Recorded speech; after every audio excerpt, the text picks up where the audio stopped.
에베소 4장 17절부터 24절까지 말씀입니다. 예, 저와 여러분들께서 한 절씩 교독으로 읽도록 하겠습니다. 제가 먼저 읽겠습니다. 그러므로 나는 주님 안에서 간곡히 권고합니다. 이제부터 여러분은 이방 사람들이 허망한 생각으로 살아가는 것과 같이 살아가지 마십시오. 자기들의 속에 있는 무지와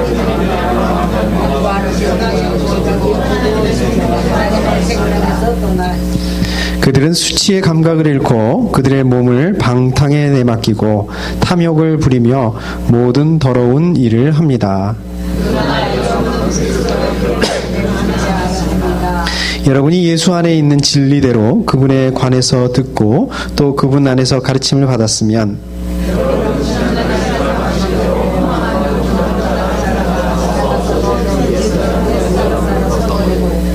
마음의 영을 새롭게 하여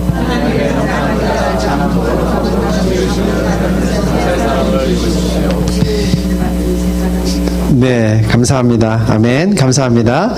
우리 생명생교회는 표준세 번역을 이렇게 사용하고 있죠. 여러분들 이 표준세 번역 어떻게 생각하십니까? 어떠십니까? 사용해 보시니까. 저는 개인적으로 굉장히 좋습니다. 굉장히 좋아합니다. 요즘에는 뭐 성경이 굉장히 다양하게 나오고 또 이렇게 디자인도 이쁘게 나오고 버전도 굉장히 많이 나옵니다. 제가 이제 주일학교 아이들 주일학교 때만 해도 성경이 그렇게 흔하지 않았습니다. 어른들, 교회 어른들이나 이렇게 신구약 성경으로 돼 있는 것들을 이렇게 볼 수 있었죠. 그래서 보게 되면은 왜 까만 표지에다가 옆에는 이렇게 빨간색 이렇게 돼 있지 않았습니까? 이렇게 어린아이들 같은 경우는 저도 그런 것들 가지고 있었는데 신약 성경만 돼 있는 거 있잖아요. 파란색이나 아니면 이렇게 초록색 돼 있어가지고 신약 성경이나 아니면 뭐 시편 붙어 있는 거 이제 그런 성경들을 보고 그랬습니다. 그 이제 어쩌다가 이제 성경을 보다 이제 볼 수 있다 하더라도 이 성경이 글자가 이렇게 위에서부터 이렇게 아래로 돼 있으니까 저희는 이렇게 왼쪽에서 오른쪽으로 읽는 게 이렇게 교육받은 세대라서 이게 어렵더라고요. 이렇게 위에서 아래로 돼 있는 걸 읽는 게 굉장히 좀 어렵더라고요. 제가 이 신구약 성경을 온통 다 돼 있는 성경을 처음으로 가졌던 게 대학생 때 가졌던 것 같아요. 이제 그때는 이제 성경이 이제 왼쪽에서 오른쪽으로 이렇게 돼 있었는데 그때도 이게 번역이 옛날 번역들이 돼 있고 옛날 말로 돼 있으니까 이게 읽기가 참 어렵고 이해하기가 참 어렵더라고요. 근데 반해서 우리 표준세 번역은 어떻습니까? 이게 현대어로서 돼 있어가지고 좀 읽기가 쉽습니다. 이해하기도 쉬우시죠? 우리 어른들뿐만 아니라 아이들도 참 이해하기 쉬운 이런 버전인 것 같아요. 그래서 좀 이렇게 바쁘시겠지만 우리 성경을 또 좀 많이 읽으시기를 소원합니다. 그리고 특별히 이제 가정에서 우리 아이들하고 같이 이렇게 읽으시고 그럼 참 너무 좋을 것 같다 이런 생각들이 듭니다. 저는 이 표준세 번역 또 하나 이게 좋은 점이 하나 있는데요. 그거 보면 이렇게 단락별로 이렇게 딱딱딱딱 나눠져 있잖아요. 이제 그런 부분들이 참 좋은 것 같고 또 단락에도 보면 이렇게 제목이 붙어 있습니다. 오늘도 보니까 옛사람과 새사람 이렇게 제목이 이렇게 붙어져 있습니다. 제가 얼마 전에 에베소서 말씀을 가지고 우리 말씀을 나눈 적이 있습니다. 에베소서가 어떤 성경이라고 말씀을 드렸냐면 우리 사도 바울이 에베소 교회에 보낸 편지다 이렇게 말씀을 드렸죠. 에베소 교회는 에베소라는 그런 도시에 있었다 이렇게 말씀드렸고 에베소라는 도시는 이 소아시아 그러니까 이방 지역에 있었던 그런 그 교회였다 이렇게 말씀을 드렸죠. 그래서 거기에 그 성도님들은 대부분 어떤 분들이었냐 하면 원래 이방인들이었는데 유대인이 아니고 이방인들이었는데 이제 예수 그리스도를 믿고 개종을 한 이방인 출신 그리스도인들이었다. 성도님들이었다. 그 사람들이 굉장히 많은 숫자를 차지하고 있었다 이렇게 말씀을 드렸었죠. 그리고 이제 그 사람들이 다가 아니라 이제 거기에는 원래 오리지널 혈통적으로 유대인 출신들 우리 디아스포라라고 얘기를 하지 않습니까? 이런 유대인들 출신들이 있었다. 물론 이제 이 사람들 중에서는 유대교를 믿고 있다가 이제 기독교로 예수님을 믿으면서 개종한 그런 사람들이 있었는데 이런 사람들은 많지는 않았다. 그래서 주류를 이루고 있는 사람들은 이제 이방인 출신 성도님들이고 그리스도인들이고 그 다음에 이렇게 소수이긴 하지만 정통 유대인 출신들이 있었다. 그래서 그 안에는 이 보이지 않은 그런 갈등들 또 이렇게 장벽들이 있었다. 그래서 이 교회의 문제는 하나 되지 못하는 그러한 문제들을 가지고 있었고 사도 바울이 그 부분에 대해서 지적을 하고 있었고 또 요 문제가 하나 되지 못하는 이 문제가 언제 터질지 모르는 이런 그 폭탄의 뇌관과도 같은 그렇게 이 두 그룹 사이에 놓여 있었다. 이 부분에 대해서 말씀을 드렸습니다. 우리 말씀 한번 찾아보시면서 말씀 한번 보실까요? 에베소 2장 14절 말씀입니다. 조금 앞쪽으로 가시면 되어 있습니다. 에베소 2장 14절 말씀입니다. 그리스도는 우리의 평화이십니다. 그리스도께서는 유대 사람과 이방 사람이 양쪽으로 갈라져 있는 것을 하나로 만드신 분입니다. 그분은 유대 사람과 이방 사람들 사이에 가르는 담을 자기 몸으로 허무셔서 원수된 것을 없애시고, 이렇게 말씀하고 있습니다. 그래서 이제 예수 그리스도의 그 십자가의 사랑으로 말미암아서 이제 이방인 출신이다, 유대인 출신이다, 이제 이런 것이 아니라 하나가 되었다라고 이렇게 얘기하고 있는 거죠. 그래서 더 이상 이방인 출신, 유대인 출신 이게 아니라 다 함께 하나 돼서 하나의 가족이다라고 이렇게 말씀을 드렸죠. 그래서 19절에 보시면 이런 말씀이 나옵니다. 19절도 우리 같이 한번 보시겠습니다. 그러므로 이제부터 여러분은 외국 사람이나 나그네가 아니요 성도들과 함께 시민이며 하나님의 가족입니다. 이렇게 말씀드렸습니다. 이렇게 말씀하고 있습니다. 그래서 제가 그때 이렇게 말씀드렸습니다. 우리 생명생 교회는 가족과 같은 교회가 아니라 우리 생명생 교회가 가족이다. 이렇게 이 말씀을 통해서 그렇게 말씀드렸었습니다. 여기에는 비밀이 있습니다. 3장입니다. 우리 그 다음 장 3장 6절에 보면 이렇게 되어 있습니다. 네, 그 비밀의 내용인즉 이방 사람들이 복음을 통하여 그리스도 예수 안에서 유대 사람들과 공동 상속자가 되고 함께 한 몸이 되고 약속을 함께 가지는 자가 되는 것입니다. 그러니까 이제 그 교회 안에서 이방인 출신이든 유대인 출신이든 간에 예배소 성도들이 예수 그리스도 안에서 공동 상속자가 되었다는 거죠. 그리고 한 몸이 되었다는 거죠. 그죠? 그리고 하나님의 약속을 함께 품게 되었다. 이 교회가 이렇게 하나가 되어야 된다. 이것은 3장 10절에 보시면 계속 나옵니다. 그것은 이제 교회를 통하여 하늘에 있는 통치자들과 권세자들에게 하나님의 갖가지 지혜를 알리시려는 것입니다. 그러니까 이건 무슨 말씀이냐면 교회가 하나 되는 것을 통해서 이것이 하나님의 지혜를 알리기 위해서 그런 것이다. 다시 말씀드리자면 하나님의 지혜를 알리기 위해서는 교회가 하나 돼야 된다. 그것을 위해서라도 교회가 하나 돼야 된다. 이렇게 말씀하고 있는 거죠. 그래서 4장 1절에 보면 이런 말씀이 나옵니다. 그 부르심에 합당하게 살아가십시오. 이렇게 말씀하고 있습니다. 이 부르심이라는 게 뭐죠? 여기서 말씀하시는 이 부르심이라는 게 뭡니까? 콜링. 부르심이라는 게 바로 하나됨을 위해서 부르신다는 것을 말씀하고 있는 것입니다. 그래서 이제 이런 측면에서 보시면 4장 4절 말씀입니다. 4장 4절 말씀 한번 보겠습니다. 그리스도의 몸도 하나요 성령도 하나입니다. 이와 같이 여러분도 부르심을 받았을 때에 그 부르심의 목표인 소망도 하나였습니다. 이 말씀은 뭐냐면 이 사람들이 이 에베소 교인들이 왜 하나가 돼야 되는지 그 근거가 되는 거죠. 그렇죠? 하나가 돼야 되는 이유에 대해서 설명을 하고 있는 것입니다. 그래서 4장 7절에서 보시면 4장 7절부터 보시면 이렇게 나오죠. 각자의 사람이 분량을 따라서 은혜를 받고 은혜를 주셨다. 하나님께서 이렇게 은혜를 주셨다. 이렇게 말씀하고 있습니다. 11절 한번 보겠습니다. 11절 보니까 그분이 어떤 사람은 사도로, 어떤 사람은 예언자로, 어떤 사람은 복음 전도자로, 또 어떤 사람은 목사, 교사로 삼으셨습니다. 이렇게 말씀하고 있습니다. 이 말씀은 뭐가 중요하고 뭐가 더 중요하고 뭐가 덜 중요하고 이렇다는 것이 아니라 이 기능에 대해서, 교회의 기능에 대해서 역할이 다르다. 이제 이 부분에 대해서 말씀하고 있는 거죠.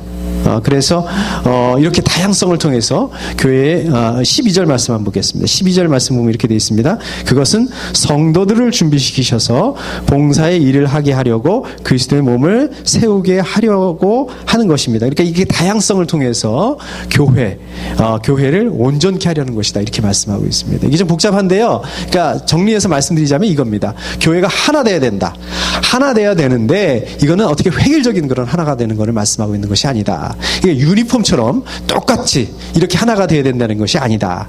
그게 아니라 이렇게 각기 다른 사람들이 이 모양 저 모양 이렇게 다양한 사람들이 이런 사람들이 모여서 서로 다르다는 것을 인정하자는 거예요. 인정하지만 같은 한 방향으로 커다란 하나를 이루고 나간다. 이 말씀입니다. 그러니까 다시 말씀드리자면 하나의 목표, 같은 목표를 가지고 같은 믿음, 같은 신앙을 가지고 같은 철학, 또 같은 가치들을 이렇게 공유하면서 하나의 철학과 가치를 공유하면서 이렇게 그 안에서 다양하게 하나님을 섬기고 하나의 몸과 같이 되는 그런 유기체가 바로 교회다라고 이렇게 말씀하고 있는 것입니다. 그래서 15절 16절 한번 보실까요? 15절 16절 우리 같이 한번 좀 읽어주시면 감사하겠습니다. 우리 한 목소리로 15절 16절 같이 한번 읽어주시겠습니다. 읽겠습니다.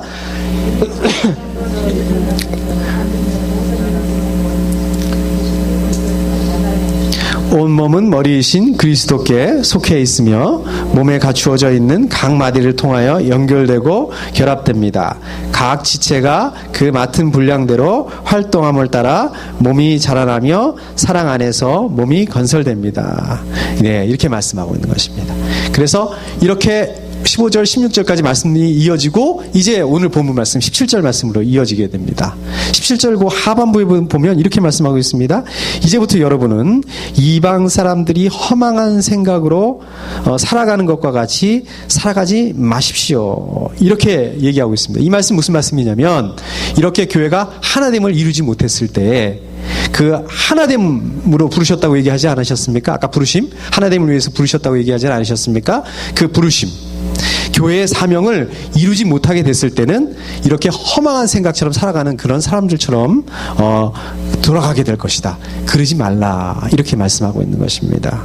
근데 여기서 허망하다, 이게 허망하다는 게 무슨 뜻이냐면요, 이게 허망하다는 무슨 뜻인지 대충 좀 알 것 같은데 정확하게 이렇게 와닿지 않으시죠, 그죠? 이 허망하다는 말의 사전적인 뜻을 찾아보면 이렇습니다. 어떤 일을 계약 또는 협상을 할 때 정확하게 파악이 되지 않은 상태에서 특별한 생각 없이 허락한 경우를 일컫는다. 이제 이런 의미를 가지고 있다라고 이렇게 되어 있습니다. 제가 사전을 찾아보니까. 또 이방 사람들의 허망한 생각, 이게 원어적, 이 원어의 뜻을 찾아보면 이게 우상숭배하고 연결이 됩니다.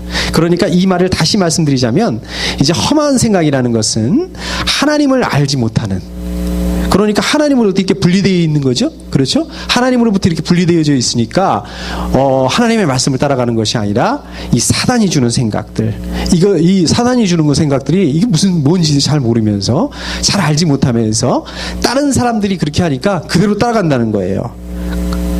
그래서 이런 험한 생각은 어떤 것을 주냐면 우리들에게 목적이 없는 사람처럼 살게 만든다.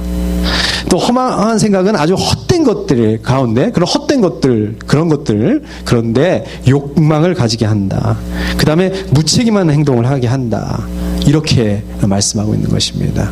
그러니까 이 당시에 그 이방인들, 원래 이 에베소 교인들도 그랬다고 그러지 않습니까? 이방인이었다가 이렇게 하나님의 백성이 되었다고 그러지 않았습니까? 그러니까 이 사람들이 자기들이 하나님을 모르고 하나님을 믿기 전에 그런 삶, 그러니까 목적 없이 살고, 그 다음에 또 어떻습니까?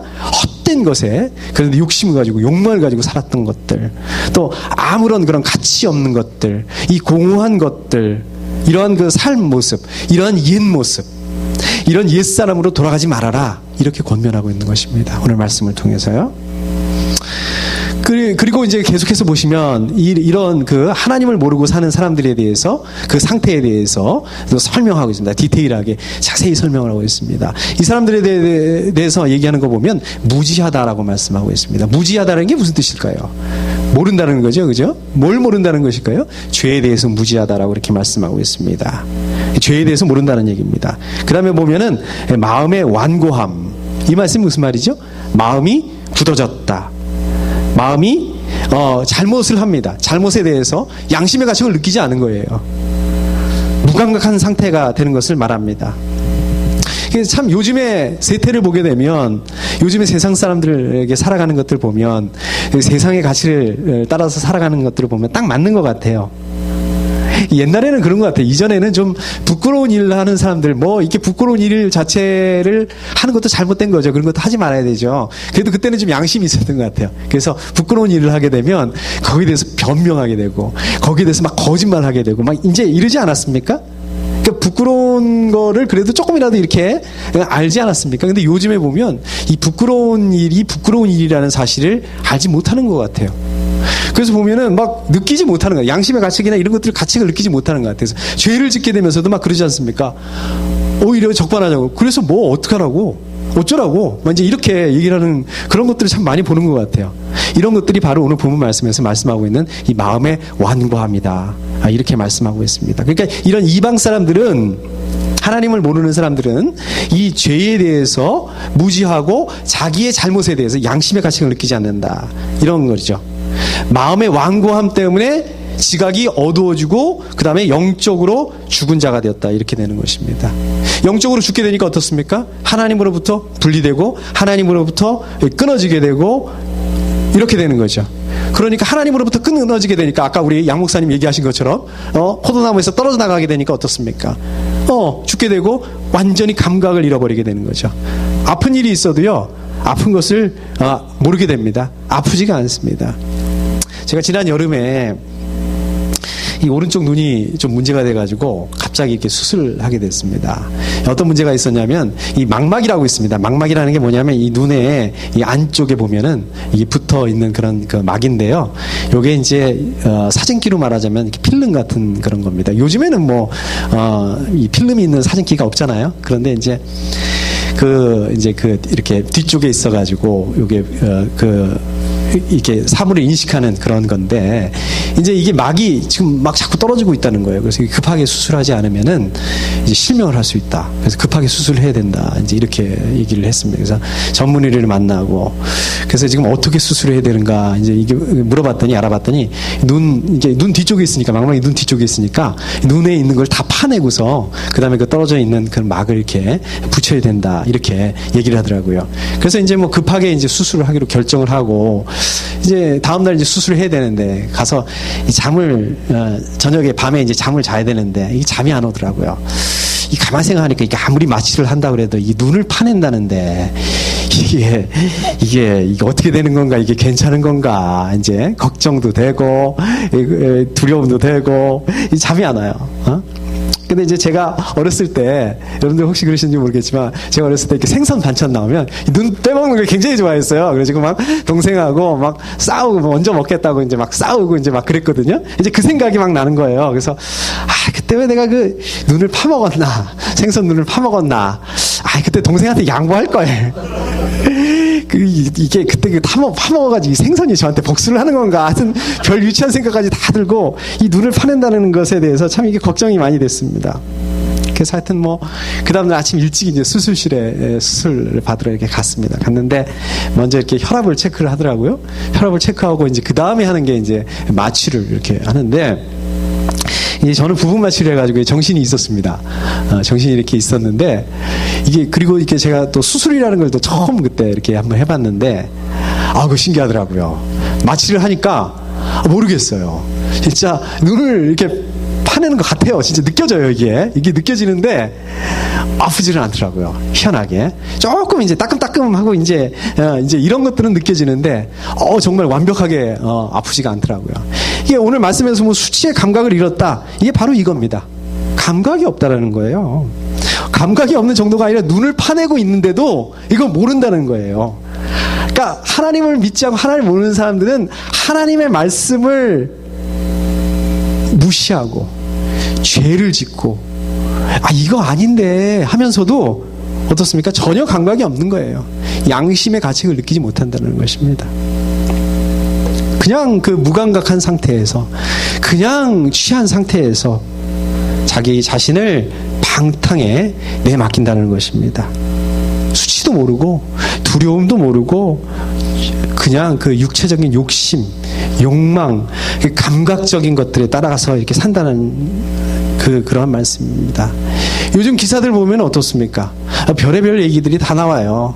보면은 그 게임 있잖아요. 게임 중독된 사람들 보면 그냥 몇 날 며칠을 게임하는 거, 밥도 안 먹고 잠도 안 자고 그러다 급사했다, 이런 기사를 본 적도 있고, 우리 또 젊은 부부들 이렇게 보면 아기가 옆에서 울든지 밥을 먹는지 안 먹는지 그냥 그 부부가 같이 게임만 하다가 아기가 죽었다, 이런 기사를 본 적도 있고, 제 입에 담기도 이게 참 지저분한 그런 얼마나 부끄러운 그런 기사들이 많이 나오는지 모르겠습니다.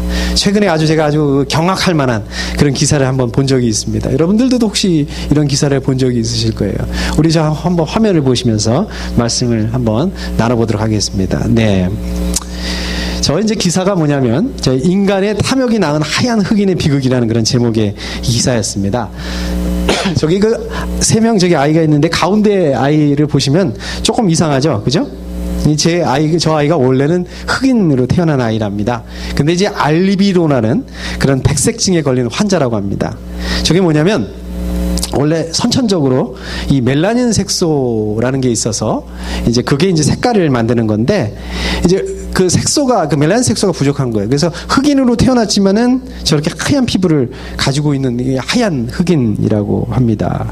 근데 저게 이제 특별히 아프리카의 탄자니아라는 그런 나라가 있는데 거기는 저런 환자들이 한 10만 명 이상이 된답니다. 저게 원래 비율로 보면 이 나라의 인구 비율로 보면 400명당 1명이 된다는 얘기랍니다. 근데 원래 정상적으로 보면 저런 사람들이 있긴 있잖아요. 우리도 보면 가끔 있어요. 저렇게 심한 경우는 아닌데 요게 2만 명당 1명 이렇게 나오는 게 정상이랍니다. 그러니까 이 탄자니아라는 나라는 아프리카 탄자니아라는 나라는 이 정상보다 훨씬 비율이 높은 거죠. 한 50배 이상 높은 거죠. 근데 뭐가 문제냐? 문제가 있어요. 이 문제는요. 저 나라 사람들은 이 백색증 환자의 그 신체 일부를 가지고 있으면 자기가 부자가 될 수 있다. 권력을 가질 수 있다. 행운이 온다. 성공할 수 있다. 이런 생각을 하고 있다고 합니다. 그래서 저 백색증 환자의 그 뼈를 이 부적처럼 이렇게 지니고 있기도 하고 또 그렇게 가지고 다닌다고 합니다. 그래서 그 탕광 있잖아요. 탕광 같은데 이제 그 금광을 찾기 위해서 어떻게 하냐면 저 백색증 환자의 팔 다리를 거기다가 묻어버린대요. 탕광에다 이렇게 묻는데요. 그리고 이 신체 일부가 거래가 된답니다. 그래서 사고 팔고 이렇게 한답니다. 그래서 실제로 UN 보고서에 의하면 저게 한 3,000불, 4,000불 이렇게 하기도 하고요. 그 다음에 이제 시체, 이 백색증 환자의 실체는 75,000불 이 정도의 실제로 이렇게 거래가 된다고 합니다. 그러니까 이제 가난한 나라니까 이 돈을 벌기 위해서 이런 일도 있었다고 합니다. 그 아버지가 자기 아들이 이제 백색증 환자였는데 얘가 학교에서 갔다 오는 애를 붙잡아가지고 팔을 잘라버린 거예요.